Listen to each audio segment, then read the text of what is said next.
It is the podcast, and we have another guest speaker, of which everyone was a huge fan of Amy. So you got a high torch to hold.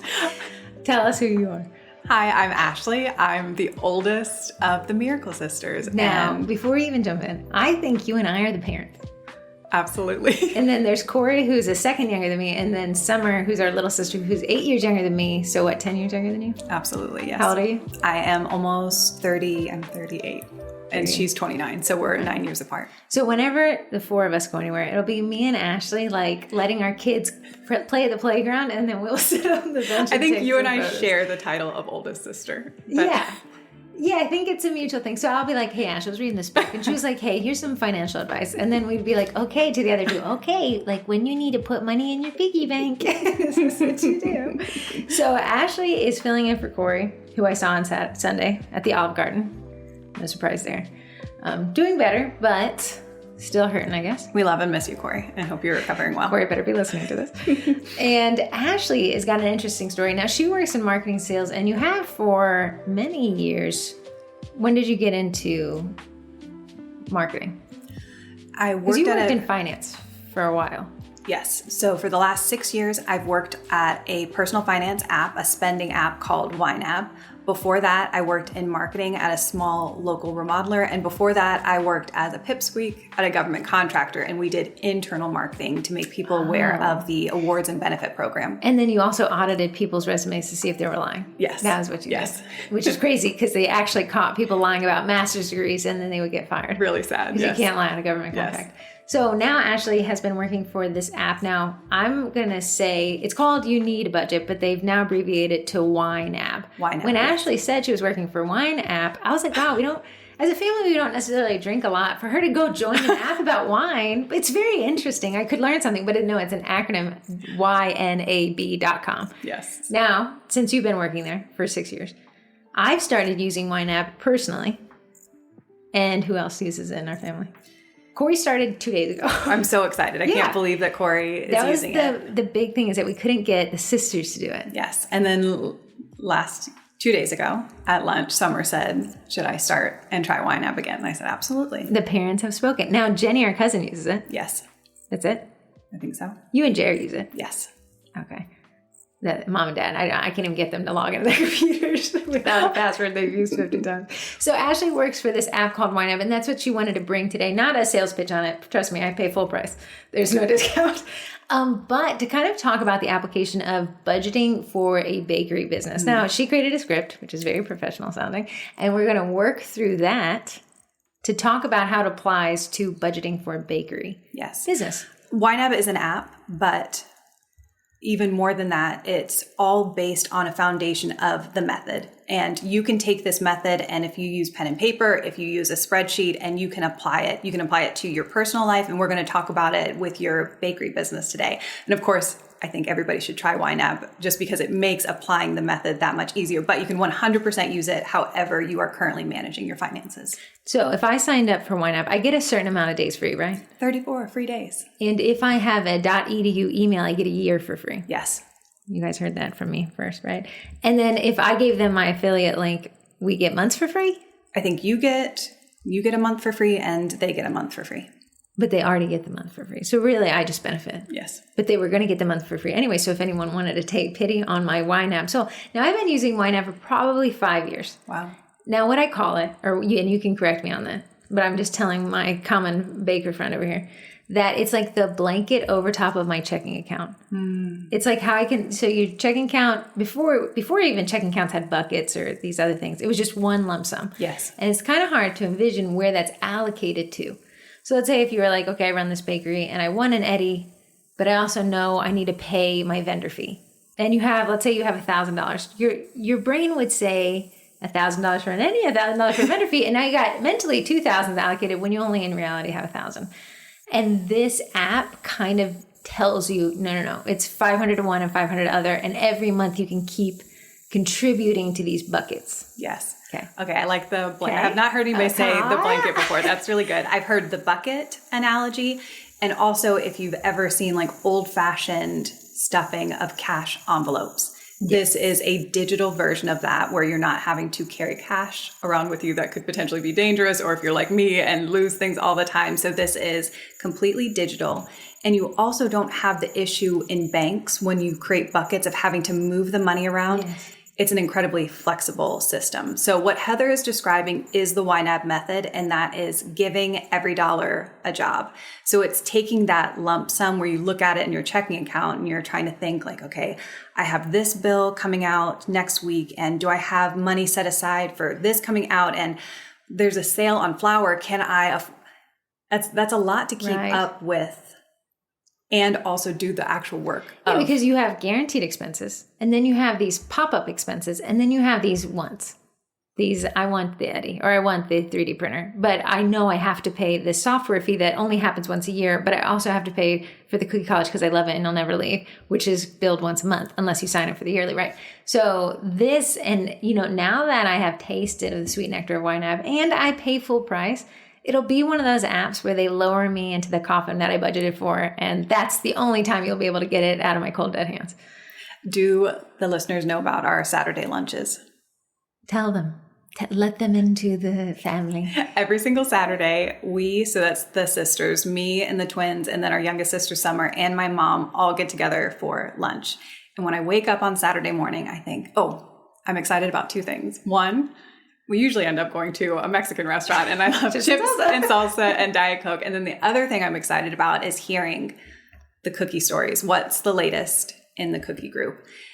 And as an aside to those listening, like the twins care so much about you all and celebrate your wins and love to. We talk about the cookie people so much. Ashley's actually outlawed it on Saturdays. I love to hear the stories. Ashley, like, you have 30 minutes to say whatever it is, and then we're going to switch back to talking about Summer's boyfriends.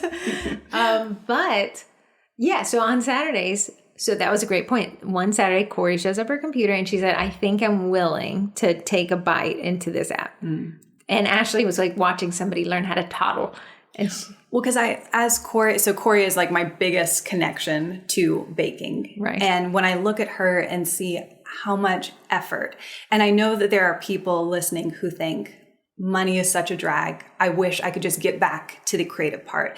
This is an annoyance or something that I wish maybe if I ignore it, it'll go away. And I just want to do the fun, creative part of this. And my hope for those listening is maybe just planting a seed of like money can be more than this chore. You do work so hard for it. You are painstakingly making this icing and doing these decorations and thinking about your packaging and wanting your customer to have this incredible experience. So because you put so much effort into that, the money that you're making, that's a representation of all that work, and it deserves to get as much attention on the back end. So if that could just be my little call to you all, that money doesn't have to be a chore. It can be a way that you show up in the world and build the business that you're hoping to build and engage in your community and build the life for you and your family that you want to build. You're going to hate me. Can you speak closer to the mic? Absolutely. But that's a great point, because when people talk about finance in accordance with business, and you get that sweat on the back of your neck because you know you are not sure. You know you're not and I see it like how much should I price this cake? When I ask people like how were your May numbers, and they're like, I can see people are like, I don't know how to find that because I didn't track it. But with this app, and I'm not the YNAB poster child, but I do log in twice a month and I reconcile it. So it's like logging in, I say, yep, these are correct transactions. Here's where they went. So not only can I see where the money went, where it was supposed to go, and then where I overspent, I know exactly, because now they have a feature called like, what's it cost to be me? Yes. Explain to me what that is. So cost to be me is a feature where if you go through all the categories we're talking about, so baking supplies, what are some other things like hosting fees that somebody would have? Yeah, all the website and software costs with Canva. We got 3D printers and filaments and, software subscriptions to download Cutter file STLs. And there's just a ton of that. Okay. So you would put a target on each one of those categories. I want to spend X number of dollars on baking supplies this month. YNAB will take all of those and add up the monthly cost and say, this is your cost to be you. So in my personal life, it's taking my mortgage, it's taking how much I spend on groceries, it's taking how much I spend on clothes and giving me this number. What a powerful number though. When you have that cost to be you monthly, now you understand salary negotiation and bonuses and what you actually have to make and what is not viable right now. Yes. We have one person wrote in this incredibly powerful story that she built out her dream plan. Okay. This is how much I would love, I would love to be able to spend this on myself and donate to this charity and have this much for dining out. And she took that number and that became her guiding light. And she ended up getting a huge raise. But that reality of knowing this is where I stand today is power, to just have that knowledge. And then you get to decide how you want to act on that information. I think in terms of a baker, it gives you confidence in pricing. As much as I'd love to give you a deal, I can't make this deal if I don't have this money to run this business. So jumping back to your script, which is so nice. Where would you like us to start? We have a lot of cute emojis. We have some breakdown in lines. It is my dream little write-up. Well, I was thinking, so the YNAB method is to give every dollar a job. Okay. So that's what we were talking about before, of looking in your checking account, seeing that number and giving every dollar a job. And if you've never done that before, that can be there's a lot to think about. So I have a little recipe for bakers. These are 5 questions that you can ask yourself every time you get paid. So that's whether you sell a custom set, you go to a farmer's market, every time new money is coming in, these are questions that you can ask yourself.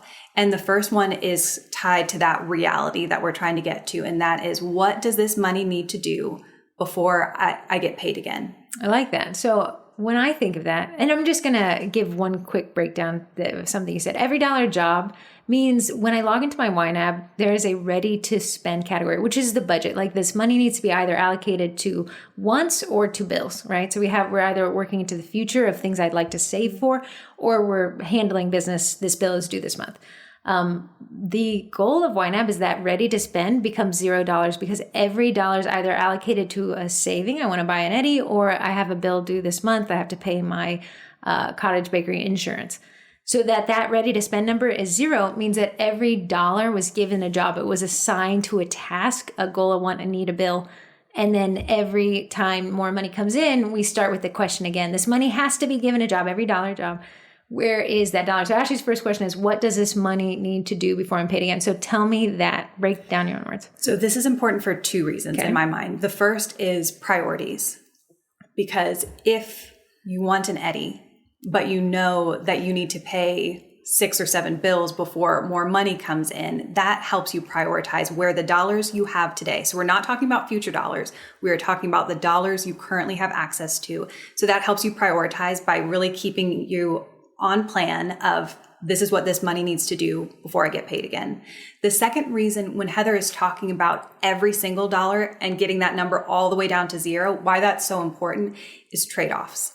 Because once you allocate a dollar, so today you might say, okay, I want this money for bills, this money for some goals. And then tomorrow you might say, okay, I've actually changed my mind. Now there's this new thing I want. Because all those dollars have jobs, you have to talk to yourself. Is this new thing more important than the money that I have set aside for this other thing? So you are actually having these conversations with yourself on trade-offs. Sometimes I'll say, and I know this sounds like a YNAB sales pitch. This isn't. I do use it all the time. And I'm a huge advocate for it. It is so wild for people to wrap their heads around what it is until they jump in on it. But now that I'm there, I'm like, I don't know that I could live my life without it. Yeah. That's it. So let's say on my first of the month, I like to consolidate, make sure everything's reconciled and assigned. So my dollars have jobs. Now let's say I don't have enough money to cover my goals. Let's say I'm saving for some big old purchase, right? And I'm like, okay, but YNAB tracks this goal hasn't been met yet. So when you get paid, let's say you get paid, if you get paid, 1st and 15th, or you get paid every vendor event or every sale, when you say, okay, here's money incoming, then you can say, okay, here's the goal I want to meet. But like Ashley said, there's bill. If you don't pay your hosting, your website fee, your website doesn't exist next month. So we're going to handle that one first. We're going to make sure that line item is budgeted for first. And then let's say we do want that 3D printer. I have $10 left. Well, the 3D printer is $300. Well, I'm going to say this month it gets $10. Next month, maybe it gets $20. And a YNAB lets me see how I can kind of claw my way up there. Now, something I really like about it is you can set goals. You can have YNAB. So if I say, okay, Eddie's $3,000, easy to think. And I say I want him by the end of this year. YNAB's going to say, okay, it's going to be 3,000 divided by 12. And that's what your monthly goal is going to be. And then if you can't meet that goal this month, you can snooze those targets, it's called now. I do like that feature. Me too. And it stops with this bright red sign that says you didn't meet your goal. So, okay, that's a great one. Like when I think of a cottage bakery and what has to be done, they always say like food, water, shelter, whatever. That's going to be these things that if they are not operating, I make less money. So website, social media, if you're running ads, that could be, some people are really big into ads. If you are teaching cookie classes, huge margin there, but you have a venue cost, we've got to get those paid. Okay. And then you can have those, what do I wish I could do with this money that isn't allocated yet? And that would be my Eddie thing. Or I want to go to CookieCon next year in June or something. Absolutely. So that's the first question. Okay. What does this money need to do before I get paid again? The second question, normally when I talk about the YNAB method, I'm talking about my personal life. Okay. And a big truth that I've learned as an adult is that there is no such thing as a normal month. I love to set a goal at the beginning of the month of, I'm going to go to the gym 3 times this week. And you have all these things because in our minds, we imagine these perfect weeks and months, but that's not how life is. So the second question is, what larger or less frequent spending do I need to prepare for? Now, I like the historical data of YNAB. Ashley chastises my inability. You can restart your budget at any interval you want. I refuse to. My budget's 5 years old. It's my toddler. And I can see, like, what was March 2023 like for me? What happened that I didn't prepare for? Like, a big one is insurance on my cars. Is kind of an unpredictable number to me. And if I ever ask the insurance man, like, why did it go up? There's never an answer. It'd just be like, it's the cost of life. Insurance has gone up. So it's like I can say, okay, well, that's what this was last year. Let me increase that for no reason at all and budget for it this year, because that insurance is such a big kind of random number that comes at you so unexpectedly. I remember the first time feeling like, oh no, is this what it means to be an adult? And in Virginia, at least, which I just recently learned, not all states have this personal property tax, where we pay taxes on our vehicles.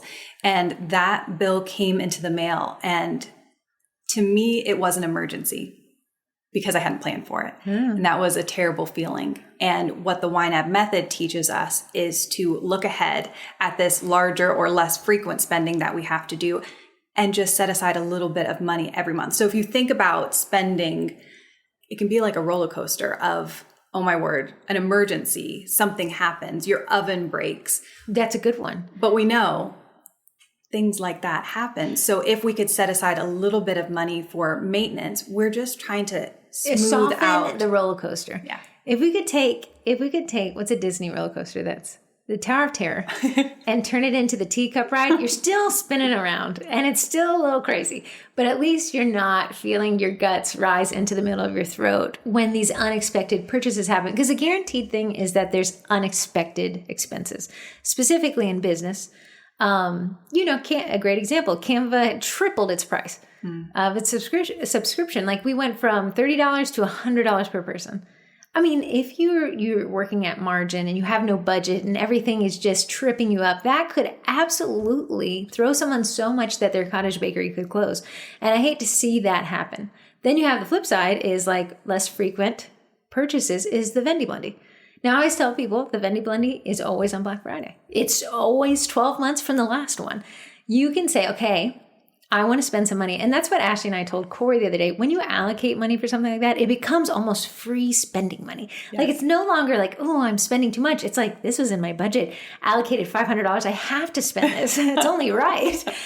So yeah, that is one of those things where I think of frequent, larger purchases now are not such a showstopper. Yes. Because, okay, for a great example, I bought that stupid car. Right.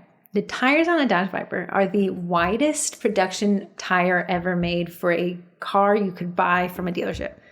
Each tire is $550. Oh my goodness. So you think, well, I'm just going to get new tires. If you're used to some typical 4-seater, you're looking at, $400 for 4. This one I'm looking at over $2,000 for 4 tires. I haven't had I had to buy them. I replaced them for the car, but now I have in my thing in 4 years, I'll replace those tires for $2,500. YNAB, tell me what I need to budget for monthly for 4 years so that I don't even feel it at all. That's an amazing feeling. It's a terrible feeling, let me tell you what. I will say, I was telling Heather before we got started that my husband and his dad, so my father-in-law, are on this trip of a lifetime. They went to France to see people. The Tour de France. The Tour de France. My father-in-law is like really big into cycling. So we started saving for this trip 9 months ago. And it was just a little bit every month building up. And now they are being able to like enjoy and be present in the moment and not have to think about the money because every dinner, every hotel, it's already there. And you don't even, and I try to tell Corrie this, and I think it's slowly clicking. It's like a pleasure to know it's already budgeted for because you don't have to wince. You know, you see those dads at Disney and they just record him getting the check and he's just astounded that it could cost so much. And I agree that Disney is rather expensive, but like when it's allocated for, when you go to CookieCon, let's pretend, okay, CookieCon is in June 2026, I think. It's going to be hot. It's going to be hot. Not hotter than Virginia it is today, but it's going to be hot. But we already know the tickets are $400, right? Lodging, going to be liberal here and say $600. So we're at $1,000. Now we got food and, I want to buy that impulse purchases. Let's add another $400. So right now I need $1,400 to have, and I didn't even include like traveling. But right now, let's pretend I need $1,400 and I can have a thought guilt-free CookieCon experience. That's so much better than I go down there and I'm like, ooh, I don't know if I have the money. Ooh, I'm going to put this on my credit card. Ooh, I shouldn't be spending this.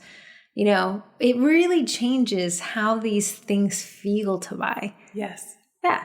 I would say before I got into personal finance, I wouldn't have said I had money stress. I was the kind of person that would just like put my head in the sand. Ashley's an ostrich. I really Not all my sisters are ostriches, but Ashley and Corrie are, Corey's top ostrich, Ashley's second ostrich. But I had this belief that I wasn't good at money. I just like to spend, and thankfully I married somebody who is more responsible than I am, and it'll probably all work out and it'll probably be fine. But when I really stepped up and took control, it wasn't until that money stress was gone or a lot lower that I realized like, oh, I did, even though I want to claim being an ostrich, like I still was having some of that money stress. So by giving yourself this little bit of breathing room, smoothing out the roller coaster, I think you'll be able to be more creative. You'll be able to show up better in your business. You might have more ideas for your marketing. When the desperation isn't the guide, you don't cheapen your prices to make the sale. And like you said, that lady who's like, this is what's got to be for me to live the life that I want, you price with confidence. You know, I think in the cookie college, lady named Q, I think it was cute. She was like, I sent 100% rush fee. The people needed a cake the next morning. And she was like, we were closed. We were done for the day. They were like, is there anything you can do? And she was like, it'd be twice the price. And they're like, absolutely, here's my money. And she could confidently say that because she knows her numbers. She has a brick and mortar, so she's definitely into her numbers. But it's like that, no, like, oh, I won't charge a rush fee because I really need the money. And we always tell people, like, the people I see that don't want to refund the mistake are people who typically have already spent the money and can't afford to refund the mistake. Okay. It hurts too much. This is perfect because this goes in exactly to my third question is what can I set aside for next month's spending? Okay. So this is basically just getting you to the point where you have margin. I like it. I like this a lot. Especially for people who don't have consistent income. And I see in the cookie group a lot that you talk about busy seasons and slow seasons. This is a wild industry to be in. It's what I call the landscapers industry, where we make hay during the summer and then for them in the winter screeching halt, and then you're trying to be a snowplow guy. For us, this is our slow period. That's why we're running that midsummer membership sale, tongue twister, because come December, November, you know, I think the Eddie group was like, hey, we want to do a meetup. And everyone's like, don't touch December. You'll never see any of us. We haven't seen ourselves. We haven't seen our kids. It's just so busy. And then it goes to the screeching halt back in January. So go on. So again, we just talked about smoothing out spending, the spending roller coaster. Oh. What if we could also smooth out your income? So when you have these huge months with a lot of holidays and it's the beginning of school and Thanksgiving, Halloween, all these stuff, and you start just slowly putting a little bit of the money that you make today into your plan for next month. And you get to the point where we call it fully funded on the first. Okay. And that is the most incredible feeling where your whole plan, all your little envelopes already fully. have the money all full. And that gives you margin. And I think that goes back to what you're saying about the people who are more likely to be able to give the refund or not act in desperation. I recently had dinner with an acquaintance who was leaving a bad work situation. Okay. And I was like, oh no, everything you hear is that it's such a bad time, to be looking for a job. And and he was so calm and cool. And he said, I have planned for exactly this. And there's something about that attitude when I would imagine him going into an interview and it's not desperation. Because it's a power play. Because he doesn't need you. I think it's the difference, and I think about this a lot, between when you go to an interview, let's pretend we want a day job, and we go to the interview and you need it to pay your rent, versus I know you need me, employer, because that's why you're hiring. And you come from this position of you need me more than I need you versus this position of desperation where I need you more than you need me. And the same with our clients. It's like blood in the water. Sharks can sniff it when they know you need them more than they need you, right? So then you're competing on price. I feel like we talk about that in some of our local groups where you have, there's a painter or there's this person and they just spam the group and it comes across as a little bit desperate. Whereas if you were just consistent on your social media and you were posting updates to your website and you had these that will do the selling for you. You're not having to go and try to drum up. Become that baker who says, I'm now booking out for September, right? Amazing. Oh my God. And I know that some of us are like, how are you booking out for September? I'm struggling to get tomorrow done. And I think it's, again, that position of power. The reason why they're able to book for September is they're charging enough per order. They're getting enough orders that they're able to invest in that marketing that's creating more orders. They're created better branding. Everything about them is like, if I order from them, I know I'm getting my cookies. Versus this, like, in the comments, everyone tags everybody else. I was reading some random business, and I was reading, they're like, nobody's buying from me. And when I went through the page, it was all this, like a guilt trip. Like, you guys need to buy from me. It's hard out here, and this is my livelihood. Like, wow, you're beating up your audience. You're bullying your own audience because you're not working ahead. You're working as a reactionary thing. So what can I set aside for next month's sending? To explain how that app works, it has this one button. You can highlight all your categories and you can click the button underfunded, which means it's going to take your ready to assign, and it's basically like give every dollar a job automatically. And then I'll put you in the super red if you don't have the money for it. But I like to see what the devastation would be if I fully fund it. And then you can reverse it, and then you can start individually funding the have to pays, and then you can say, okay, I want to pay. I want to go to CookieCon. Okay, what do I have left over, and I can assign it to my CookieCon budget. Okay, let's take I think you said Eddie was an example. $3,000. Okay, and so let's pretend that you have been consistently setting aside a small amount each month. Okay. And today, Eddie says for the next 12 minutes, we are slashing the price. Wild. Okay. And you're like, okay, I want to be responsible. I'm not taking money from bills that are due, from other goals. But if you have worked so that you are a month or even 2 months ahead, that margin, you can say to yourself, okay, I'm going to pull back some of that money and spend it right now to take advantage of a crazy deal. That if you weren't working ahead and building that margin, that's not even a question. You would have to think, do I want to go into debt? Do I want to put this on a credit card? I think you do the click, close your eyes and buy. The I hope this doesn't hurt too bad. Something else, I have no idea what that thing is, but I want this thing now. That's why, people are always like, should I? Eddie has a payment plan and there's an interest rate. And I'm like, Eddie, if you market him, he'll pay for himself, but he'll pay for himself at the $3,000. But now let's say pretend that interest rate puts him at $4,500 with those additional payments, like, wouldn't you have rather spent the $3,000? Wouldn't you have rather waited and purchased him? Well, I'd be waiting forever. It's just because you don't have a budget. And I was listening to Ramit this morning. Yes. Ashley put me on to Ramit. Sadie. I love Ramit. What is it? Money for Couples is a show on YouTube. It's free to watch. And he was saying, the guy was like, I think I want a car. And he was like, it's a math problem. It's not I think I want. It's either I can or I cannot. And once you look at your budget, it'll tell you exactly what you can do. And if it's not in the budget this month, it doesn't happen. And you don't have to be sad about it, but you can start working for it. Even before I started working for YNAB, I used YNAB for about a year, and they offer free workshops. And I remember taking a workshop with one of the teachers named Dave, and he talked about even if you don't have a car payment right now, maybe your cars are completely paid off, to start paying yourself a car payment and just get into the habit of like, okay, let's say the average car payment is $600. I'm going to start right now, even though I don't have it, to one, get into the habit. Like, how does it feel to have a $600 extra bill? But you start building up this down payment. Down payment, yeah. So I would almost say, like, let's set aside maybe 300, 600, whatever for the Eddie. And then you're paying yourself for it. And then I think it feels so much better to buy something in Once cash. you taste of the nectar, and I always, I was a big credit card girly in my 20s, and people would be like, you just need to cut them up. I'm like, cut them up. I'm using them to live. Why would I cut up what I need? But once you are able, and the reason why I was putting a lot on credit card, I just didn't know what was coming. You just don't plan for it, or you overspent on this thing. Once you reverse that, and it's a pain point it's a full stop on having fun. I felt to switch from paying off a credit card to using a debit card. That was such a mental transition for me because I'm like, the credit card is how I function. But it felt like budgeting in post. It felt like, well, I got to pay my credit card bill. What did I spend? Oh, versus now I'm like, what will I spend? And please understand, YNAB isn't going to punish me for overspending. What it does is like, hey girl, you went to Virginia Beach and that was one too many crab legs than you budgeted for. Where do you want to take from? Where do you want to borrow from? Because where do you want to borrow from yourself? Because that crab leg was real good, but now you have to pay that bill.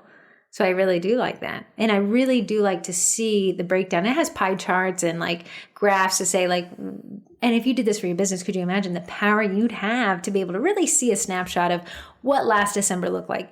What did I do differently last December to make it look like that versus a December prior? And what will I do this December to really change that up? Okay, I'm only saying this because I think maybe you would like this example. The show CSI usually starts with a body. Yep. And the detective all standing around it and trying to figure out what happened. And then what's the Tom Cruise movie where they can see into the future? Minority Report. Love it. He can see what will be a dead body.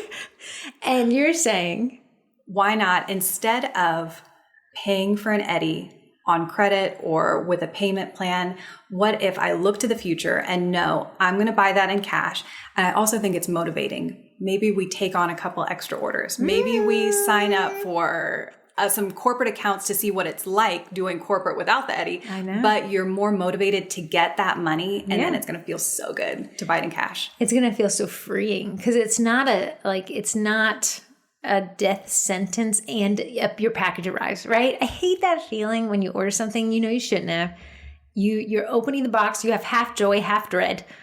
And it's just like, oh man, I'd love to have enjoyed this thoroughly, but I'm half enjoying it because I'm half worried I couldn't have afforded this and I still bought it. Versus I knew full well I'd budgeted for that. I reached my budgetary goal and I purchased the thing. Now when the package arrives, sheer joy. Just a peachy keen, I get to open this and I did it the right way. So I really do like, so let's just to recap. One, what does this money need to do before I'm paid again? To me, that sounds like let's focus on bills with the have-tos. Then the have-tos. The second one kind of still goes to the have-to. What maybe be a have-to that I'm not absolutely sure about, or one that isn't renewed every month? Right, because if I ask you your personal bills, it's really easy for people to come up with, this is my rent, this is my groceries, but they will forget about Christmas. Yes. Just like you said with the Vendy Blendy, it comes around every 12 months. Yeah. That should be built into your regular plan. That should be. And for example, because I use YNAB personally, I'll put in everybody, and I actually would hate my YNAB, but I have everyone's name. And next to them, I have the birth date. And then I have the target set for their birthday and set it on repeat. So by the time, I think some are up the sister spending to $100. Ashley gives the best gift, so she doesn't want to have it. But so I have it when Summer's birthday is on February 14th. I have $100 allocated. I'll spend that. And then March, it'll start that $100 divided by 12. So it'll allocate to what? Is it 12 bucks? No. What's 100 divided by 12? Shoot. 100. I always do really. It'll start at $8.33. Nice. So then we have, what can I set aside for next month's money? So the first two are, I'm handling this month and I'm handling this year what might happen. I like those. But number 3 said, I'm handling the future. So we're making sure that the important things are allocated for. Then we're getting a little good. And we're going to say, well, let me just make sure next month is. And then this is kind of the more fun one and kind of what I've been pushing us for. What goals, large or small, do I want to prioritize? And I think that's the Eddie, the Cookie Con, the Vendy Blendy. If you want to sign up during the Midsummer membership sale, that would be that one. In my personal spending plan, one of my favorite, I have two favorite categories. Okay. I love just because, and that is poor Corrie having surgery. I didn't know when I built and created this plan that was happening, but I set aside a little bit of money just because. So then it's like, okay, well, let's get Corrie. We all got her like a little gift to try to make her. That felt so good to have that. And then my second favorite category is always be learning. I love a course. I love wanting to learn something else. Or Heather saying we're going to go take a rug tufting class. We're going to take a rug tufting class. This is her newest thing. But I have a little bit of money set aside. I don't use it every month, but I love to join, like I'm taking a journaling class or some kind of membership, something like the Cookie College. So let's start building these wants and these goals into our plan. Now, I really like how Ashley approached this. You have to pay these bills or your business does not survive to see next month. Then there's you have to pay these potential bills or your business doesn't survive next year. Then there's, okay, that's good. What does next month? Can we handle next month now? Because if you have this month budgeted and next month, you're invincible. You're by and large far above. And like we say, community over competition, but your competition likely isn't doing this. So this is that, like, how do I beat somebody who's been in the market for 5 years? Amy had said it last year. She's like, they carve out your niche. And I don't think people realize your financial budgeting approach is a differentiator. Because interesting. Yeah. Yeah. I really think like when you're not pressured, when you have an oopsie budget, then because Corrie's got the oopsie budget, which we built into the budget, and she'll say 100% money back guarantee. No questions asked. If you're not happy about it, I'm not happy about it. Here's your money. That's a differentiator. And it came from a budget. Wow. She doesn't have to think about refunds because it's allocated already. Okay. Another Corrie example. For the 4th of July, I ordered from Corrie for my mother-in-law. She was having a party and my mother-in-law could not get over the car cookie, the thank you cookie. Oh, great example of that. So that is building in, like, I have a goal to have my customers have the most incredible experience ever. So what I noticed that Corrie does, the car cookie, the thank you cookie, there was tulle, there was stickers. I felt as like the client, I felt like $1 million carrying that box into the party. So I'm having such a great experience. That is going to... But now Corrie's packaging costs are higher than her competition's, but it's not going to throw her because she's already budgeted for that higher cost of packaging because that's the differentiator, right? And then you people who are like, I have the best ingredients ever sold. You got a higher cost of ingredients. You're going to focus on that. And for you people who are like, I actually am the cheapest baker possible. I like to work at barely above margin. You're going to need the budget even more because you're saying my razor thin margins keeps me competitive. I'm able to get those cheaper orders, but now every dollar has a bigger impact for you guys. And I think all three businesses can thrive. Like I said, the gas station up here, the line is 30 minutes long and it never shorts. But the gas is 10 cents cheaper per gallon. Okay, so now what goals, large or small, do I want to prioritize? She has maybe here, ask yourself, what is important? What is an important want? And this is the fun part of a budget, I think. I think this is why I think some people are turned off by money and trying to make a plan because it feels restrictive. And this question right here opens you up to money is a possibility. If I make more, if I'm smarter with what I have space to dream. Yes. And to really build my dream baking business. Now, this is not a YNAB pitch, but Ashley does work for the app and I do use it. You guys know I'm really big into Excel. And you may be saying, I could do all this in Excel. And you can. The one thing I think Excel doesn't excel on is dreaming. I think it is a great thing to calculate numbers and percentages and, here's my pie chart, here's what I have, here's what I allocate. But I can't really easily add dreams to Excel. But in YNAB, because of how it works both past and present and future, I feel like I can have here's Eddie. How much does he cost? $3,000. What if I did want him for Christmas? What would I need to be saving? Okay, well, that's a little too aggressive. So let me move him to a mid-March gift to myself, right? What would I need to then? And YNAB's like, oh, you moved that target date? Yeah, girl, you funded for this month. we'll lessen what you owe us each month allocated towards this thing. So what are your dreams? I think you like to travel. I love to travel. Ashley's a traveling sister. I would say I probably spend the most on, I love makeup and skincare. Ashley does love makeup and skincare. So like that's an important thing. And what I think is so cool about talking to different people and talking about money is when we get to this question of the goals and the fun, that's when you really get to learn about people's personality. What everyone's dreams are. Yeah. We, me, Summer, and Ash, and I invited Corrie and she didn't want to go. On Saturday, went to Season 52, no surprise there. And, you know, it's this question I always say, if you ask this question to people, it's a really interesting answer. When was the last time you fell? Because it will say a lot about the person, right? Because you fall. Well, I fell when I was hiking up a Mount Everest. Like, oh, you're an action-packed person. But Summer wiped out. There was a slick spot in the bathroom. And she said, I've never fallen on all fours. Oh, you know, bless her heart. Full, what do they call it? They call it yard sale when you fall on a mountain because everything falls off of you. So it's a full yard sale. Scorpion. She said, and that some lady walked in and someone was like, it almost needed her to walk in because I had to stand up quickly. I wanted to sit on the floor and cry. So that's kind of thing where if you ask somebody last time they fell, you'll learn a lot about them. But if you ask what's something your budget is dreaming of, you'll see a lot about where kind of their priorities are.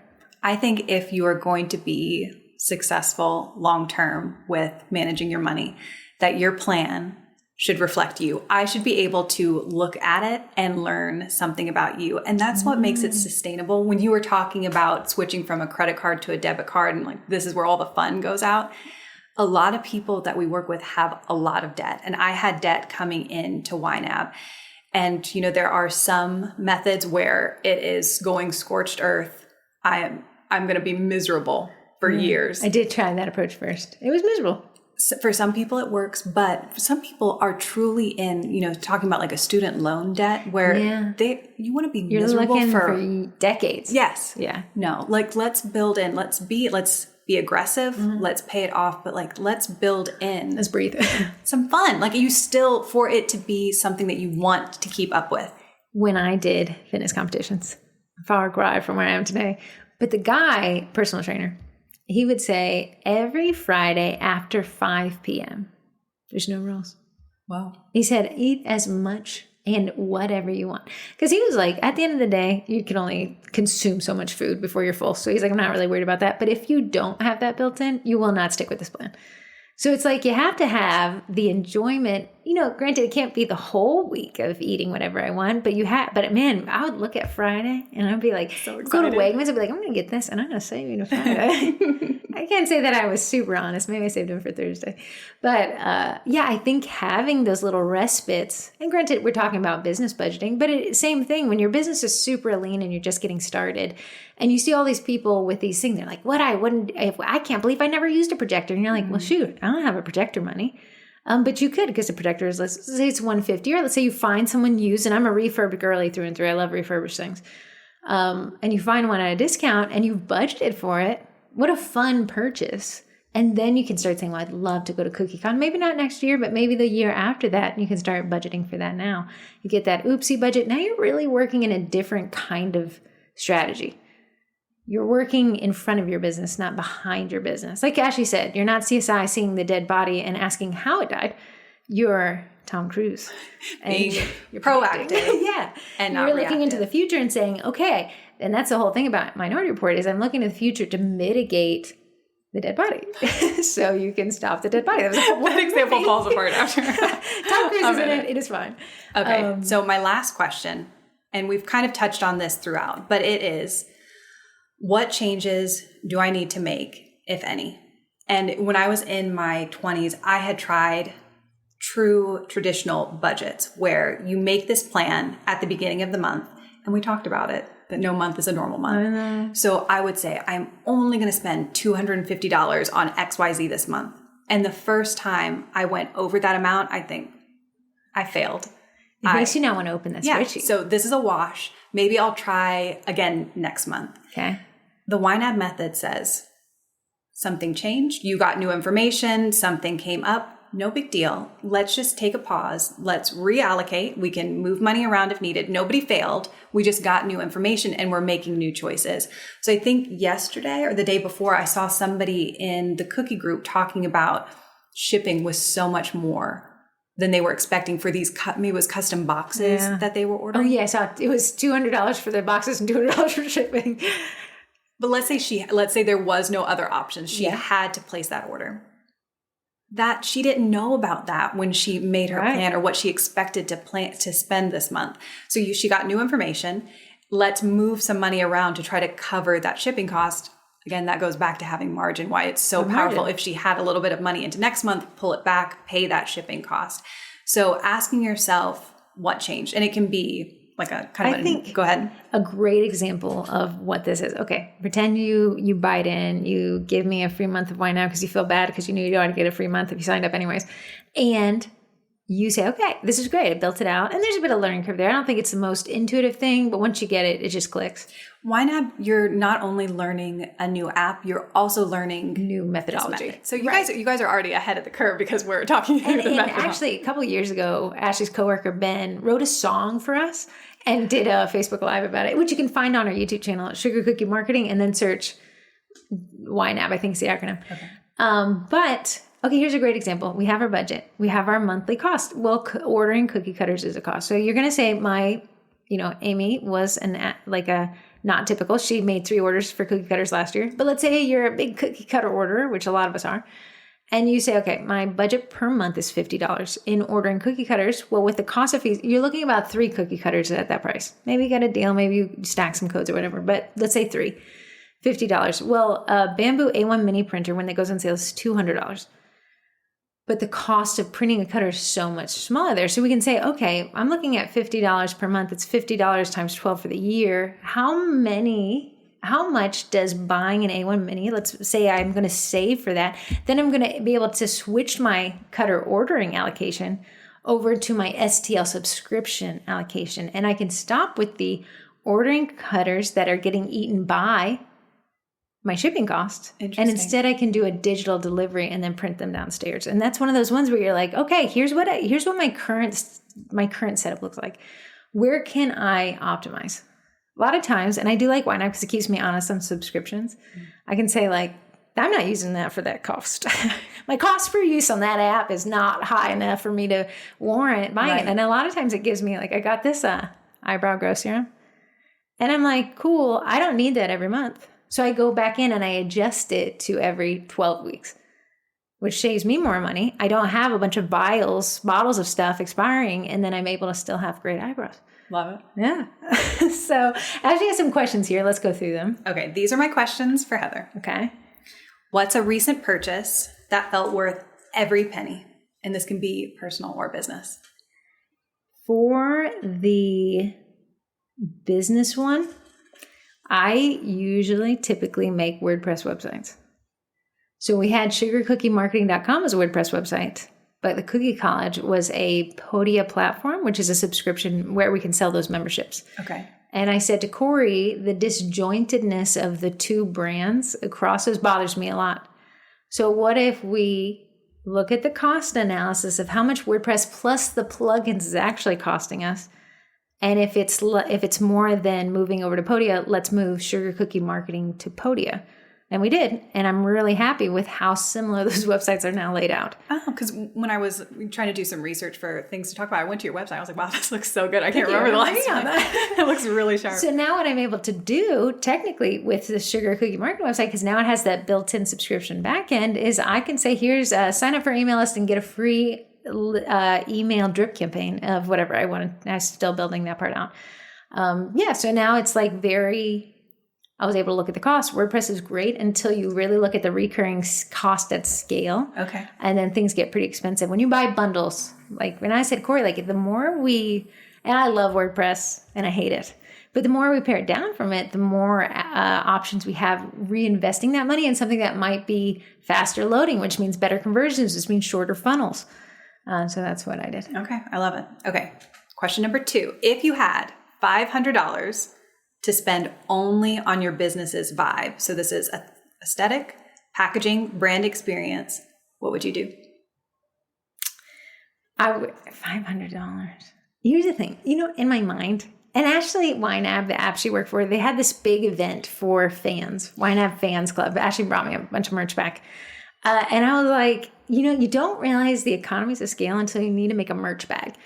And then you're like, wow, this one $2 trinket that people would likely throw away times 500 is just thousands of dollars, and nobody would want this thing. If it's a pen, you always get those pens and stuff. So in my perfect world, I would love for people who sign up for the Cookie College to get a merch bag. It's just financially unfeasible. So maybe probably investing, that'd be cool, a digital merch bag. There's cool. One investment, but there's a long-term payoff. That'd be a neat idea. That is a good idea. I'll think about that. Good answer. Okay. If you could permanently outsource one part of your business, no matter what the cost, what would it be? Permanently outsource one. I think it would be great when people, I'm just talking about the sugar cookie college thing. I think it would be great when people leave to have an exit interview. That would be a tremendous amount of work for me to do right now. But I think it would be cool to have like a customer service person assigned for when people on board to have direct questions to, and when they off board to like have, I think that would kind of add to the experience of people's membership. That would be what I would do. That's very cool. That's what we did when I worked at the remodeling company. I love to read those. I always felt like you learned, even with the critical ones, like you learned so much. Really? And that's how, could you imagine if a baker, that's the thing, the bakers, it's always this conundrum. And you tell me what your thoughts are. Do I reach out to the client? They didn't tell me if they liked it or not. But I'm like, if you ask someone their opinion, they'll typically have one. Are you ready? Because if you want the praise and worship session, which who doesn't, that's wonderful. But what if they're not happy? What's your plan of attack then? But imagine if you implemented, not every opinion is meant to like completely restructure a company. Could you imagine the competitive edge you'd have? Yes. If you really said, wow, I see this as a weak point, SWOT analysis of sorts. That's interesting. I get my nails done once every 4 or 5 weeks, and they send a text, just an automated text, and it said, please, if you loved your experience, please rate us. Here's the link. If you are not happy, please call, and we would love to make it right. I've always been happy, so I've never had to make that call, but they were trying to get ahead of it. Yes. Yeah. Somebody had asked me, and they were like, I got an email from this company, larger company, and it said, how would you rate your experience? And when I said 5 stars, it took me to Google, but when I said 1 stars, it took me to their email address. Whoa. And I said, yeah, it's how they get in front of those. Very smart. Yeah, it's interesting. Customer feedback is fascinating. Because you'd like to be something for everybody, but then that would be disillusioned to your core values or whatever. But at the same time, that feedback is really powerful. Yes. Ashley put me onto her hair salon lady. They do not have online booking. It's their one big drawback. Yeah, I said, Ash, like, I wish they'd ask me, because I would be like, if I could just book online, not have to call, that would be wonderful. I said, but their service is good enough that I'm willing to do that. But I said, we even both agreed they'd be a powerhouse in their space if they had the online booking. Which is funny because I feel like they're younger than me. They're savvy. Yeah. They're showing up on social media every day. Their salon is beautiful. My Botox lady makes more money off me because I can click of a button, change my schedule. And if I raise an eyebrow and I see that eyebrow raised, you best believe I'm going to go move that schedule up. And I even apologized to her. I said, do you hate that I'm constantly kind of moving around? She's like, Heather, it's open because I'm available. So. Love it. And it's that thing we talked about, the shorter funnel versus that longer funnel. And that salon has a longer funnel. I had to reschedule it and I dreaded having to reschedule to give them my money because I just didn't want to. I agree. Talk. Even the last time when I was checking out, I made my next 2 appointments. Oh, you can do shoot. So I was like, I just don't want to have to deal with this. Okay, last question. We've talked a lot about spending money, but I would love to know what's your best free marketing move? Honestly, and this is going to sound like a shameless plug, but it's a free shameless plug. So how shameless could it be? We have been running this group for 5 years. Ashley's lived every minute of Loved it. it. And we've had so many bakers teach Facebook Lives. It does not mean, what we always say is it doesn't mean you're the best. It just means you've done something we haven't. Tell us how you did it, what you wish you didn't do, what you wish you did better. There's over 150 of those on the Facebook, the Sugar Cookie Marketing YouTube channel. That's easy listening while you're decorating to just let those play in the background. I think to draw in 150 experiences of other bakers is the best free marketing move in terms of so we have a bunch of ones on vendor shows. Listen to that. We have a bunch of ones on cookie classes. Listen to that. As far as like absolutely free stuff, I'm going to say that the fact that AI is free right now, I don't believe it'll be free forever. It's just such a high cost. It's like one of those ones, introductory to market, get us all used to it. Every Gmail subscription I have has increased tremendously because of the AI integration. Oh, wow. It's free to start. They get you used to it. You seem to like it. So using that AI, not liberally, conservatively, I heard someone say, tell AI your thoughts and say, critique me as if you were somebody who is finding the loopholes in my plan. Whoa. Right. And because you don't want using that AI just to tell you you're right is a rough go at it, right? Because we don't want everyone just to tell us echo chamber, but using AI to tell you you're wrong and to look at the AI blind spot, I think it would be an interesting idea. That's free cool. Also. I'll ask myself the same question, but going back to getting the reviews, I see how hard bakers are working to get reviews because the happy customers are off living their lives and they enjoy the cookies and now they're on to the next thing and they aren't thinking I should go leave a review. So when you get one, use that. Tell us how we can peer into our customer base with you. Like as a customer, how would you want to see a baker tell you they got a good review? I think even if I'm making a purchasing decision and I'm not meticulously reading every single review, I love to scroll on a website and just kind of see a banner of, okay, there's actual humans. Other people in my neighborhood are using this baker. They liked him enough to leave them a review. That makes me feel really good. And even if I'm thinking about not wanting to spam on social media, let's say you created this incredible set and you want to post it. And so you have like your blurb, that's like your main part of the post. I would underneath of it, a couple little dashes, 5 yellow star emojis, and just add in a really solid customer quote. And it just feels, I'm just like, as I'm scrolling, I'm like, beautiful cookies. Maybe I'm not even reading your meticulously written, we're all skimming caption, our own, right? But I'm seeing those emojis and I'm like, oh, noted. Like that's really good because that's how I found the hair lady, that somebody had posted her and said it had a good review. So we want social proof. And I think it's so hard to get those reviews. Don't be scared to use the same review again and again. Yeah, because the odds of people seeing it the first time. Now, a question for you. I'm going to ask AI to come up with some questions for you to say which one of us is more like to. But while I say that, can you walk us through why you purchased from your nail artist? Now, here's the thing about Ash. She's the best gift giver. She's not going to find you someone's sale. She's going to get you the best. She saw it on TikTok. It's trending. It's nice. And you're like, I would like quality over price savings. That's you. You're not a Costco girl. You're an Anthropologie girl. Okay. I like Costco too. We all like Costco. Corrie and I are going to get a membership so we can get the pizzas. Why a membership? We should go. Okay. But okay, your nail lady, what's the average ticket? We live in a high cost of living area. It's very crowded and Ashley's not cheap. Yeah. So. After tip, it's $120. Okay. For just basic. And how long does it last? I mean, even at 4 weeks, it still looks perfect. It's just the grow out at that point. And Ashley's actually not the design this time, but typically she's getting little designs on it. She really, my lady is very good at that. And Ashley's literally saying, here's what I saw on the internet. I want you to make this, right? Yes. So it's not like the lady's like, here, pick from my preset designs. You're saying, I want this design. Yes. Now tell us how you found her, what convinced you, and then what made you come back.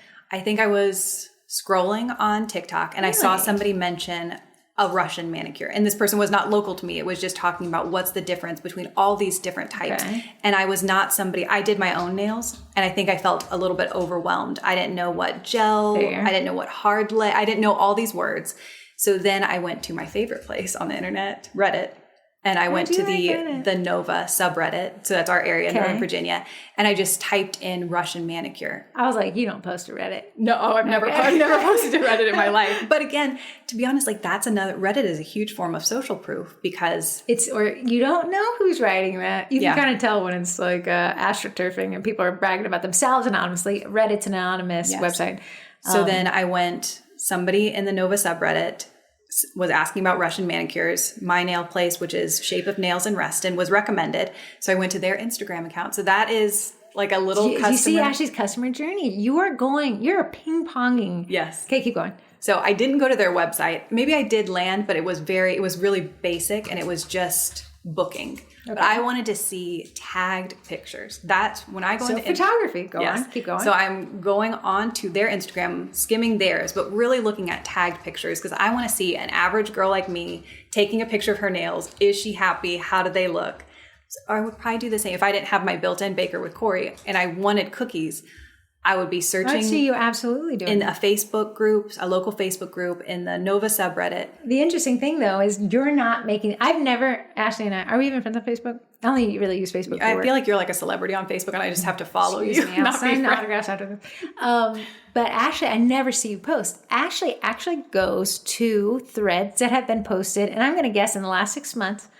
And you read the comment sections. So for you bakers, you're like, everyone's tagged here. I'm not going to tag myself. You're missing out on these lurker types. Yes. And that's where those comments, and I know, if I know you are like me, you're looking for the comment that has a lot of reactions that, and if somebody's bragging is recommending themselves, pictures, and the person sounds approachable. Yes. And I think that goes a long way. Because you can tell when somebody is asked to recommend somebody else, right? We can all see through immediately. That. Yeah, but when somebody's like, hey, listen, it's me. Like, and Corrie knows I have an issue with this. When people do third-party tagging themselves, like, Heather Miracle can do it. Like, as if I'm not Heather Miracle, who can do it? But I'll be like, hey, I'm Heather. I can do it. And here's why. And here, I'm going to tag a couple of my clients if they're willing. They friended me on Facebook. Obviously, they're biased. But from the mouth of babes, could you imagine how impactful that would be for somebody like Ashley who lurks in post threads? And never post himself. Okay, Ashley's really big in AI. Well, let me ask you those questions back to you. Oh, and then we'll go back to these AI questions. What is a recent purchase you felt was worth every penny? I do travel, not a ton, but like one big trip a year that I save up for. And then with work, we've had these fan fests, so these kind of shorter trips. I'm an overpacker to my core. You are. We even say, Ashley, 2 weeks before a trip, you don't know she's here anymore. I like all my little things and I like to bring them with me. That was one thing you were working on, is that disappearance you do 2 weeks before a trip to prep is you're shorting it down to 1 week. But something that I struggle with is opening suitcases in these tinier. It's like if you're traveling overseas and you're in these little hotel rooms and you're having these big clamshell giant suitcases, it's hard to open them. Did you get that suitcase that comes with the up thing? It's like, I think they call it what do they call it? It just opens on the top and it's almost an old fashioned form. So I unzip the top and then I just pull everything out. Oh, that's neat. So the brand is Logel. It's, I think, Japanese. I think I would have slotted that if I said it myself. I don't know if I said it right. Okay. I said it with a lot of confidence. You heard it here first. But that has been, so I've taken that on every trip. And I just bought one size to see if I liked it. I liked it so much that now I'm considering buying a smaller size of it. Oh, because the small guy is good for those like quick trips. Quick trips, like if I want to just carry on, Okay, if you have $500 to spend on, could you spend $500 on YNAB's Business Buy? Well, let me answer this as I was a small business and a baker. I think going above and beyond for somebody who was my dream client. Now, here's this interesting thing that this app does that actually works for it. They're all remote. All the employees are remote, and they gather once a year. Have you had your gathering? It's every other year, no. And they have this customer delight officer, and this person lurks. There's these groups about this app because it's pretty popular, and then there's a lot of customer support there. And they'll find somebody, like, wasn't the example the people who met on the plane? Yes. Can you tell us a story? So was that one of our stories or was that just an example? I'll tell you a more recent one. Sorry. Somebody reached their 10-year YNAB anniversary and they did a funny post. We have a fans-led Facebook group. So we have nothing to do with it. We just pop in when they need questions asked. But it's a great place to see our customers in action. Do you want me to pause? That is ridiculous. I can pause. No, we're going to wait. Okay. Are you done? Okay. That's wild that they could just put... So someone posted that they were so excited about their anniversary and that if this was like a true relationship that they would have expected an edible arrangement. Okay. He posted, moved on. Okay. But our delight person, that's her sole job is to look for delight opportunities, got their information and sent big balloons that said 10 and sent an edible arrangement. So I think if you could... you know that you have this one customer who recommends you, who pays on time, who lets you have creativity over the designs and is just a perfect customer. Clearly, Ashley's been listening to us. Go ahead. Listen on Saturdays. I like it. you see her in maybe one of your local groups and I have got to. You've got to be kidding me. Okay. That Brothers printer, if you want the $500, turn off that We're thing. going to outsource the printer. That's ridiculous. Okay, go on. you see her post something in another group, just looking for ways to delight and going above and beyond. Maybe you have a great customer who places an order, and like Corrie with my example for 4th of July, not only did she do what I asked of her, she also did some extra simple cookies that were perfect for the kids at the party so that the adults got like the more custom ones. Like that to me, if I wasn't her sister, she would have a customer for life. So taking that $500 and looking for ways to delight your customers. There is a lady local to you, and you actually met her. I ordered a cake and she dropped it off at your house, Lucy Q's. Right. Those cakes were incredible. Crazy. Her ability to make things that aren't supposed to be cake into cake. But she does this interesting thing. She's on Facebook more than I could ever be. So she's in that Nova Foodies group. And when there's somebody who's like, I ordered this cake and I didn't really like it, or I had this bad experience at a bakery, or my plans fell through, and she'll offer to make the cake for free.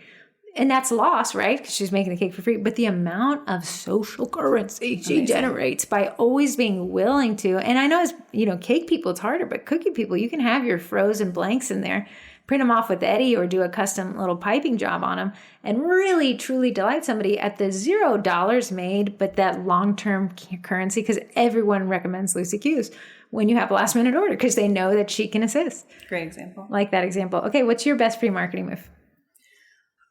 I would say the social proof 100%. And then I think storytelling. Okay, Ashley talked to me. I know it's a book that you keep. I bought it and I started it. It's called Storytelling. Story brand. I have so many books, but it really just comes down to that there is something in humans that just love a story, connect. And the more descriptive. So if I was baking cookies tomorrow, if I was going to say this is my new thing, I think that's what I would do. I would get an overhead, start decorating, and tell stories, and have that be, people just love that. So I think more than step 1, step 2. Ashley is the reason why Corrie got on the podcast and told her cancer story, because it had been a long Saturday conversation of Corrie saying, well, it feels weird to let people into something so personally odd. Like, we're talking about bakery, not surgery. But then Ashley was like, but this is you, and people, would you say, and all your videos on TikTok end with, and I'm obsessed. And this is the one thing you're not obsessed with. And I think that more people would be interested. And really, as to report back, people really showed up. I mean, the comments and the love and the support that Corrie also has Ashley gotten. lurks in the sugar cookie market. Absolutely. Groups as well. I got in there and I'm Here's just the really thing. quiet. They turned us into AI. Kim and Heather did. And you know what I want to say to you, AI? I already thought I had a lot of teeth. But you took teeth from Corrie and put them in my face. There was more teeth than teeth should teeth. But yeah, Ashley will screenshot it. Immediately I'll be like, she'll be in my sisters and my mom's Snapchat group saying, look at this, or I can't believe this, or did you guys delete this?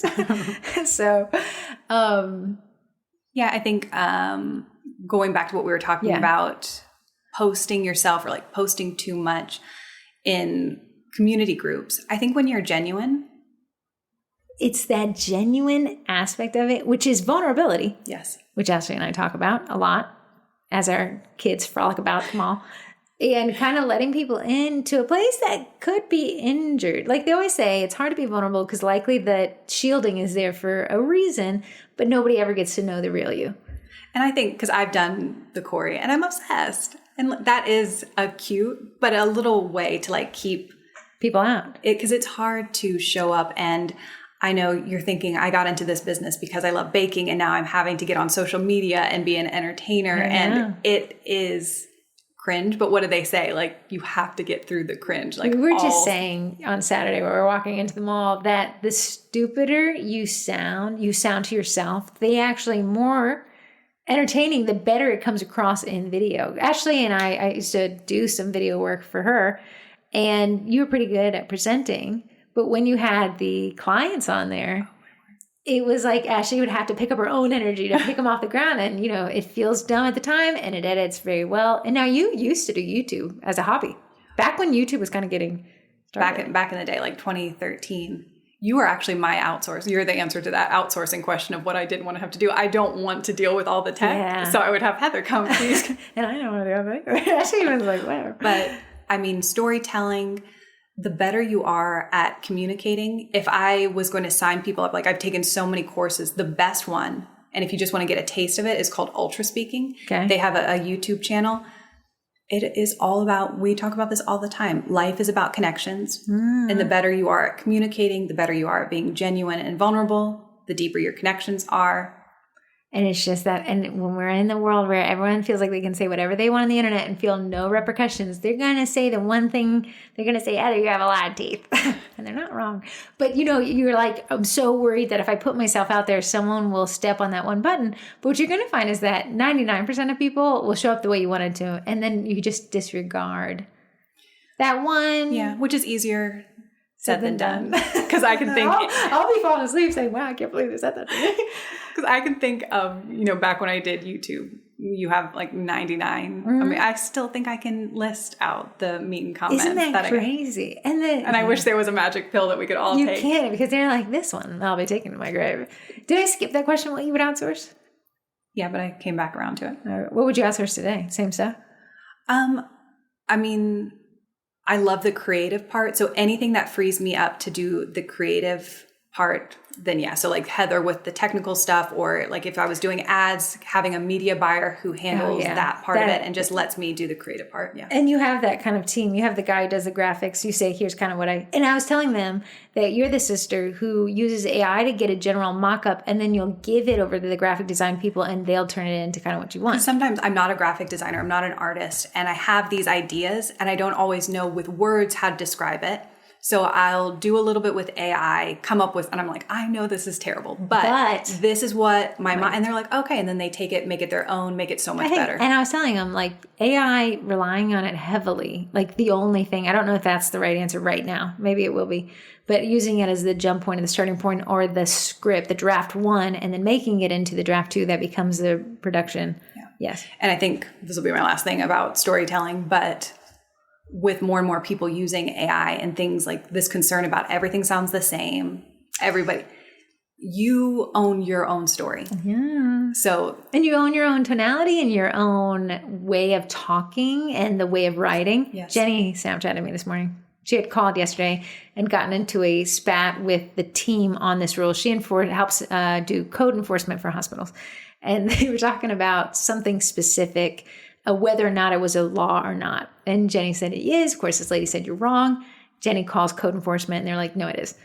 And so she writes back an email and said, hey, just want to copy everyone on whatever. And then she was like, this morning, she was like, look at this. They got AI to write back to me. And Jen's like, I don't want to spend my whole day writing emails to AI. Although Jen uses AI as well. So if there's one thing you could whisper to every baker, who cares what it is, what would you whisper to them? And they all had to hear it. It can only be a sentence.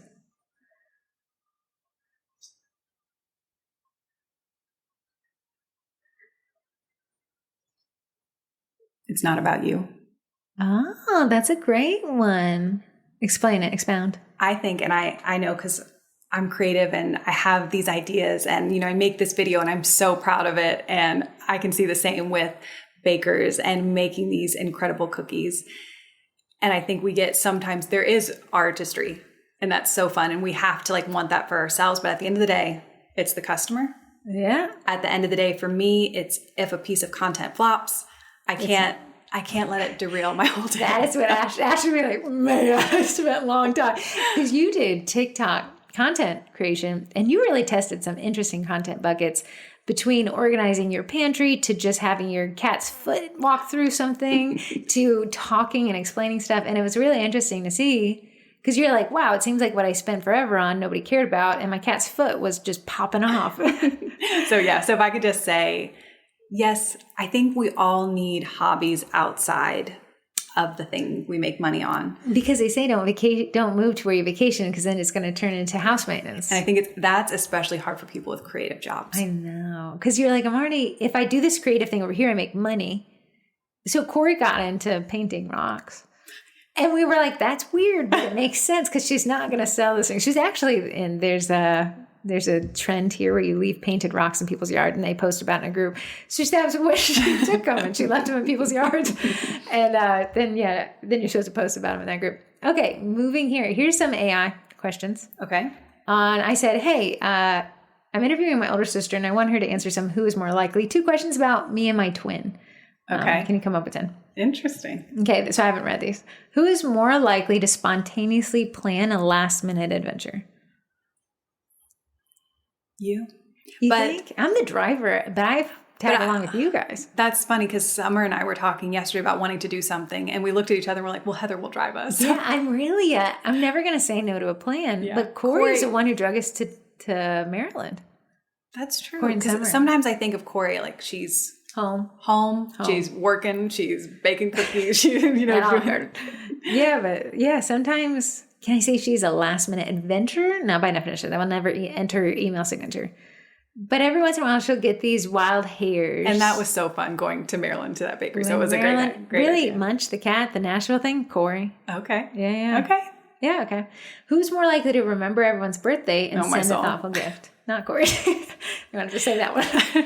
I think if we shared the oldest sister title, I think Heather took all the organization. And Ashley took all the thoughtful gift giving. I dream of having Heather's level of calendars, and she had one day I'm going to get you to make one for me. She has this lifetime line because I can never remember. Like, when did I do YouTube? I don't know. When did I get married? I don't know. But Heather knows everything. So yeah, you definitely. Yeah. But I'll say that so here's what I tell my other 2 sisters. Like Ashley will be like, hey guys, I'm going to get a gift for Dad. Do you guys want to go in on it? I'm like, get her your money, pay a tax, pay a little bonus for getting it. She's buying a card, include it. Because the little sister and Corrie don't pay quickly and then they get axed from it. And I'm like, if Ashley's doing the thoughtful gift giving, get her your money right now. So me and Ashley were like, I PayPal'd you. And I was like, I know, I saw it. And then those 2 will be like, well, I'm working on it. Who's more likely to be found reading a book quietly on a Saturday afternoon? Well, I don't think that Corrie reads. But I've never touched a book. These are hard questions. I think Corrie could be found watching a cozy movie, curled up with Ray. I think you could be found. Ray is her other husband. I was just kidding. It's her dog. Her giant dog. Yeah. So I know you listen to books. I listen to books. You'd find me quietly listening to a book while I drive around on Saturday afternoons. Ashley would actually be the one you'd find quietly reading. Yes. There's not a book you have read that Ashley hasn't read. From when we were little kids, we used to tattle on her. Be like, Mom, Ashley's reading her book and ignoring us, and she's reading it in a way to purposefully leave us out. Who's more likely to be the first one on the dance floor at a party? That would be Heather. That was because this one time, guys, I don't dance. I don't like it. I don't like the thought of it. I'm not good at it. Can't keep a rhythm. Can't keep a beat. But if that is how much I don't like it, Corrie likes it 10 times less. I don't think we could pay money for Corrie to get up there. Yeah, we were at this family wedding. We never have these. My dad walks out there and he's like, anybody want to go with me? And I'm not one to let a man go down in the ship alone. So I did. And they have never let me forget about it. I cringe at the thought. Who is more likely to be meticulously organized in their closet or desk? I'll be you. Yeah. Corrie and I really went our separate ways that way. Who's more likely to be into completely new and exotic food? Oh, that's a good question. Who is always driving? I feel like you 2 are always... I drag Corrie with me. Okay. And then she's very happy with the experiences in post. Because my experience with you 2 in food is that you guys find a place. And we park it. Yes. That's our family. I like it. I feel like that's always been. Where are you right now? I think you go to, it was La Touche. That bakery Jer likes. Ashley's husband, Jer, eats like none other. Food is his. Chocolate is his. Yes. If we were looking at his thing. The conch. Oh, the conch. That's where Ashley goes to. Ashley goes to this remade Burger King into this fancy restaurant. But it used to be a Burger King, so I make fun of it all the time. But it's this really fancy restaurant where chocolate is made into every part of the menu. There's a little bit of chocolate in each thing, even a steak that you order, and the food is incredible. Did you go to chocolate making class there? And it was so fun. But I will say my level is you guys, where like we go to the same place, and he's the one that's always. So that's kind of need somebody in your life. And you do get it. You're pretty adventurous, especially when Jared's touting you around. Yes. Who is more likely to be the peacemaker in an argument? I'm more likely to leave. And Corey's more likely to have started the argument.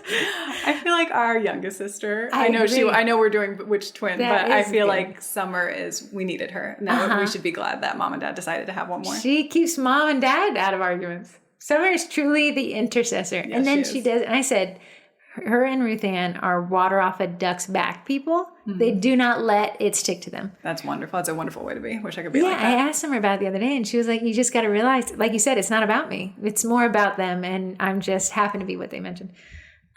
Who's more likely to pull an all-nighter to finish a project? That would be you.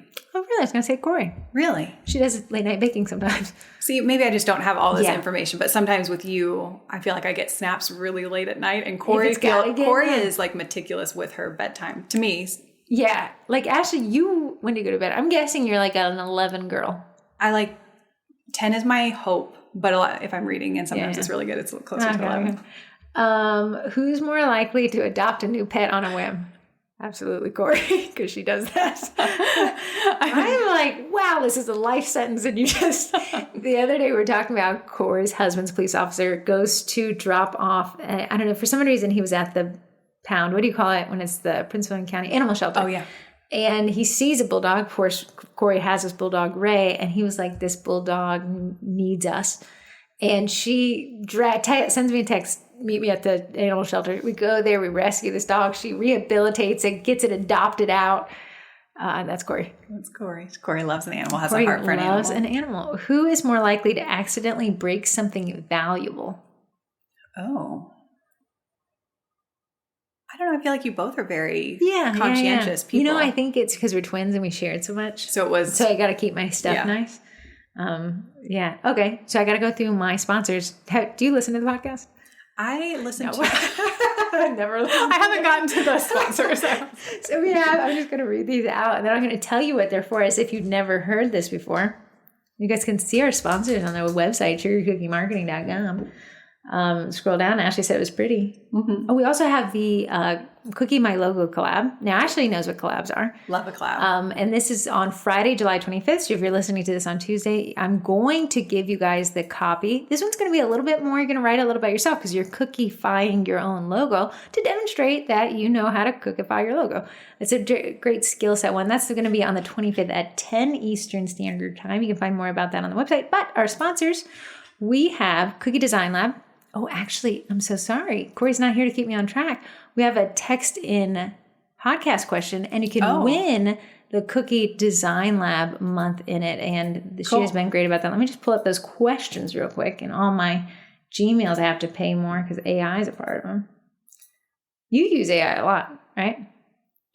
I'm trying to be, I think it's like trying to find the balance, because you hear people say, you know, it's causing all this. Like, we live in a land of data centers. Did you know over 70% of the internet comes through where we live, and specifically close to where you live? Yeah. So I'm like, oh It's no, really am I contributing to all these data centers and all this water being used? And then also, you don't want to be left behind, and you want to be an early adapter. So trying to find that. Do you pay for balance. AI? Do you have a subscription to ChatGPT? No, just the I don't regular. either.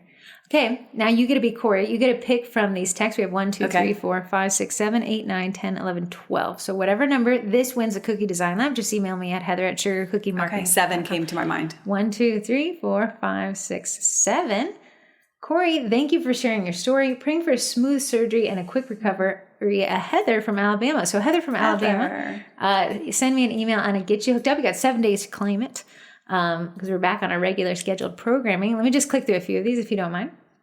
Hi. I'm in the middle of listening to the Amy podcast, and I just wanted to text before I forget that if you use the TikTok Studio app to edit your videos, you can save them without the watermark, and you don't have to post it first. You can also schedule to post your videos. Oh, that's cool. Great to know. Now, you use... I like CapCut. But that's interesting. That was interesting, because CapCut's no longer free. Right, I do pay for CapCut. Oh, you do? I should have asked you what's your apps that you pay for. Hello, ladies. Just letting you know I'm thinking of you both today, hoping that everything goes according to plan and that the bladder stays put and that the recovery is swift and painless and that the caretakers have an easy and worry-free time of it. Love you, Sugar Sisters. As a caretaker, I did pretty good. The Olive Garden was hit or miss. But yeah, that was so funny. On Saturday, I'd screenshotted the text Nate sent me saying, hey, it went really well. And I said, was there any issues with the bladder? And he was like, no, not at all. And my little sister's like, Heather, that was so inappropriate that you would have broadcasted Corrie's personal bladder surgery. And I was like, did you not? I said, no, not a question. You did not listen to the podcast where she went very involved with the When I saw that, I said, oh, there is a limit. We want to tell stories, but we don't want to make them too. Corey's like, listen, girls, go get it checked, and here's every reason why. Which I thought was pretty good. Corey's not going to listen to this. Will be fine. Last one. Hi, twins. I hope everything is going well with Corey's recovery. STL me about it. Posting strategy for LinkedIn. I just created a page for my cottage bakery, but I'm kind of stuck on what to do next. I'm ready to get in my corporate girly era, and I figured this would be a good place to be, but I'm stuck as to what kind of things I should be posting. Should it be different than my usual on Instagram, Facebook stuff, right? Kelsey from Texas. What are your thoughts? I'm not a LinkedIn girly, unfortunately, but I do think coming in and having a purpose for each platform, I think maybe we rely too much on just repurposing. Yeah. And even repurposing from TikTok to Instagram, like things work for one platform that don't work for the others. So I think getting in the head of your dream client, what are they seeing on LinkedIn? This is something that I'm learning for myself this year that has been, our competition is not our competition. Our competition is what our customers are looking at online as they're scrolling, because everything is about attention. So you could have the most beautiful cookies, but if people are swiping right by, so seeing, again, not what you like on Instagram or LinkedIn, what your I don't think anybody likes anything on LinkedIn. What your dream customer is looking at and engaging with, and seeing how you could show up there. Which is exactly why the Cookie My Logo collab is meant for corporate girly era content, because you're going to say, hey guys, here's my logo in print. And here's it on a cookie. And that content's going to be great for LinkedIn, because you're going to repurpose that caption. Instead of the one that I send you, you're going to say, hey, LinkedIn, I know a lot of you guys struggle with what to give your clients. If it's anything like a trinket that you know they're going to throw away, what if it's a trinket that they can actually eat and enjoy? And here's how I can get you to that. Here's an example of my logo, and then my logo turned into a cookie. And I can do that for you. In fact, it makes for a great Christmas present, because I can also put your logo as a sticker on the bag so that they can eat. I can add a QR code as well. I can add a cookie tag that makes it kind of a little more of a special gift that you know that's not going to take up and clutter their house. Corrie gets a lot of corporate orders from that, specifically that Saks Fifth Avenue. No, Neiman Marcus. That with the shoes. Because they were like, we want to give our clients something. They obviously are big spenders, so a trinket's not going to cut it, but a cookie is just a little something they can take a picture of and then eat. And like what she did for a Sephora opening, where credit card. She turned to Sephora. And if you're wondering if that credit card was black, it was. And she was like, this is going to mess with people's teeth. And they were like, we don't care. The credit card is black. So that's something to keep in mind. So if you guys want to text in, it's 571-556-5644. If you have any questions about YNAB or business budgeting, you can send them to me. I can send them to Ash, and she can post about them for the first time ever. Blow the dust off her profile. We have another sponsor, Baking Me Crazy. Use code FAVORITETWIN to save 10% off. That is a baking supply shop. Royal Batch is a meringue powder. It's bakedybake.com. Use code TWINS to save 10%. Bakedy Baked. That's so cute. The website is ridiculously cute. The bag is pink, and it's on a feathered, adorable furry patch. Daisy Makes is everything cake pops that you need. I'll get a code from her. So help me, Eddie the printer. Not a discount, but you can budget for him. Right? We just talked about that today. You can go learn more about him at Eddie Printers Users Group on Facebook. I think that they're doing an in-person meetup in Orlando in January. So that'd be something to budget for as well. It sounded like $400 tickets.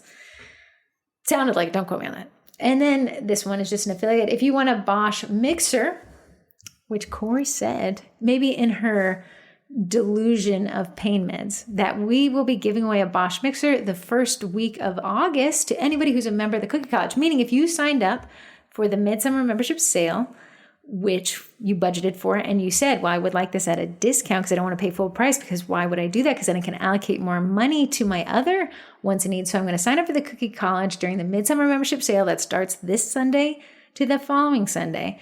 That week after, we're doing a Bosch mixer giveaway for anyone who is in that Cookie College private group, which you can get if you sign up for the Cookie College. The sales page is almost done. I'll make that the homepage, and it kind of walks you through what everything is, what the discounts are, how much you stand to save, and then the common Q&A of how do I get in? Do I need to cancel? What am I on the hook for? How much am I going to pay? What do I get if I pay this? And which one do I get when I sign up for this membership? Do you have a Twinterest? What's that? Twinterest. Wow, you really truly don't listen to Sorry. podcasts. Even if you did, you turn it off at the end, that's fine. It's something you found interesting. Typically, it happens to be a purchase, but something you bought or experienced or did, and you're like, wow, that was so interesting. I would love to tell the podcast verse about it. Just recently? Yeah, you kind of do whatever. There's no rules. Let me look and... Oh, can I tell it? Have you guys talked about the Finch app? This is a good one. I have talked about it, but I want you to tell them because it was your idea. Okay. I've been, Sorry, asterisk on there. Corrie forgot to log in during the surgery, paid the $1,000 to keep her streak going. Oh, good. 1,000 burb bucks. We could do a whole nother conversation about streaks and the pros and cons of streaks. But looking at ads and trying to learn what ads work or not, I just try to see what me as a consumer stops. And I kept seeing these ads for this cute little self-care app with an adorable little bird. Loves an ad. I do love an ad. And it kind of reminded me, got a little bit of Animal Crossing vibes where you decorate their house. But what, for me, with goals and habits, I have best of intentions. And I usually have the time to do stuff, but I forget. I forget that I set an intention to start this habit, or, I need to do this, or I want to practice my breathing once every day. So I use this Finch app, and it's gamification in the cutest possible way because you're a bird. Yes. And then you can connect. And if you wanted to study the psychological addiction of the Burb app, because Ashley's able to send me kudos in the morning, and then I'm buddied up with Summer for doing one thing that makes us happy, and then everything I do, I get rainbow bucks where I can use to go buy clothes for my bird. Yes. So Ashley put us onto that. And the app is very interesting, but the more you use the app, the cheaper the subscription gets. And so it said, if you do this for 100 days straight, we'll let you buy it $40 for the year. That's so interesting. And I was like, I'll get to the 100 days. Now I think about like 200. Wow. Ashley's bird is like a luxury bird. My bird is like, is that free? I'll put it in my house. Okay, that's my answer, the Finch app. Let me think of what I was interested in. I think it's this rug tufting thing. I feel a call to it. You know why I feel this call to it? I was going to buy for Brian a Viper rug. And a guy said, hey, I'm selling this rug. And I said, I sold. Found him on Reddit. And he was like, absolutely great. And I was like, here's what I want, this, that, and the other. I made an offer on it. He took the offer. Then I see him post in the Viper Facebook group. And he's like, I'm selling this rug. And I was like, hey, you already sold that to me. I bought that. I said, I hope you have, because he was like, I accidentally have one rug left over. Like, you can't accidentally have one rug left over 2 times. I said, I hope this is a marketing ploy. And if it is, I'm for it. However, if it is not, you sold this to me on Reddit. I've paid you. So let's start chit-chatting here. Also now guy with real name because Reddit was anonymous. And he was like, no, it's fine. It's fine. Turns out he was a scam artist. Oh, no. And he was just a liar. So this will be my tufting. Did you get your money back? In PayPal. He called me a guinea pig. He called me a rude name. A guinea pig? It was the most not rude destruction of my life. Yeah, he was like, because I had said, I said to everybody, listen, I've already paid Viper people. I've already paid for this rug. If I get the rug, I'll post that I got the rug. I'll be the guinea pig. But then he's like, you wrote it. When I filed the PayPal claim, I said, dude, I just wanted the rug. Okay. But we'll learn tufting and we will make our own. We'll make our own Viper rug. But there's a tufting business in Tyson's Mall where I park. So I said to the sisters, would we go? And they said yes. And this will be my tufting origin story. Maybe it'll be like... Yeah, our new thing. You just don't know. So that takes us through the podcast. Thank you so much, Ash, for filling in. Thank you so much for being here, Corrie. We love you and hope you are recuperating. And to all the bakers listening, I hope you are resting because this is slow time, right? It's slow season. And have the most incredible fall for your business. We are all ready. And every baker's posting about spooky season. Oh, yeah. And everyone's like, you can just see rearing for it because it's too hot right now. We're also in the lull of holidays. Okay, how many beach-themed platters are people buying? But come spooky season, classes start picking up, platters start picking up, DIY kits start picking up, and then it's just off to the races. Amazing. Okay, guys, we'll see you next week. I think Corrie will be back. We'll be in the middle of our midsummer membership sale. The cookie collab will have already happened, and I'm sure I'm missing something, but we'll cover it again next week. Thank you, Ash. Thanks for listening.